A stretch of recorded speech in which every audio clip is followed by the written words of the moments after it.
नमस्कार, आप देख रहे हैं ललकार, एक मुहिम बेहतर कल की ओर। कहा जाता है कि महिलाएं समाज की असली वास्तुकार होती हैं, लेकिन ये सिर्फ किताबी बातें हैं। इनका वास्तविकता से कोई सरोकार नहीं है। इस देश की ही नहीं बल्कि पूरी दुनिया में औरतों के ऊपर उत्पीड़न होता रहा है और आगे भी होगा। समाज ऐसा कर गर्त में ही क्यों ना जाए, क्या ही फर्क पड़ता है। 10 जुलाई को इंडिया टुडे की एक दहलाने देने वाली रिपोर्ट सामने आई।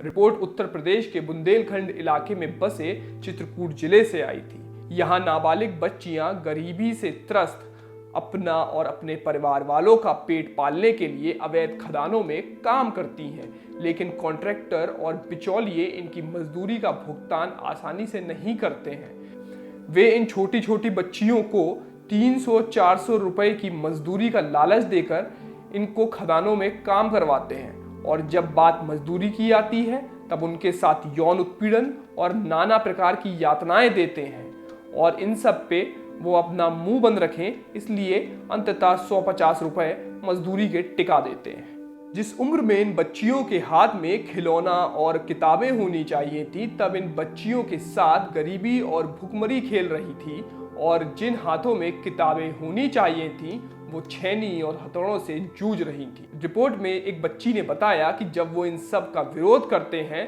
तो उनको नौकरी से निकाल देने का डर रहता है, और इस लाचारी का फायदा उठा ये व्यापारी इन बच्चियों को यातनाएं देते हैं। एक बच्ची ने बताया, अक्सर उनसे दुर्व्यवहार करने वाले एक से ज्यादा आदमी होते हैं। और एक 14 साल की बच्ची ने बताया कि इन राक्षसों ने इन खदानों के पास वाली पहाड़ियों के पीछे कुछ खाट लगाए हुए हैं, जहां वो इन बच्चियों को लेके जाते हैं। कोविड के आने से इनके हालात और बद से बदतर हो गए हैं। भूख और बेरोजगारी की पीड़ा से लड़ते हुए कोल जनजाति जो इस इलाके में रहती है, इनके पास इन खदानों में स्टोन क्रशर के रूप में काम करने के अलावा कोई अन्य आय का स्रोत नहीं है।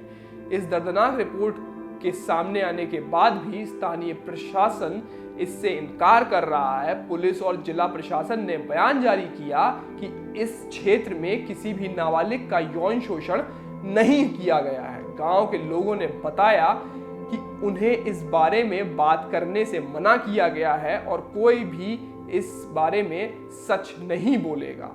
उत्तर प्रदेश बाल अधिकार आयोग ने इस मामले में FIR दर्ज करने का दबाव बनाया है। राष्ट्रीय बाल अधिकार संरक्षण आयोग NCPCR ने इस मामले में यूपी सरकार से रिपोर्ट मांगी है और राज्य बाल अधिकार आयोग को भी घटनास्थल का दौरा करने को कहा है।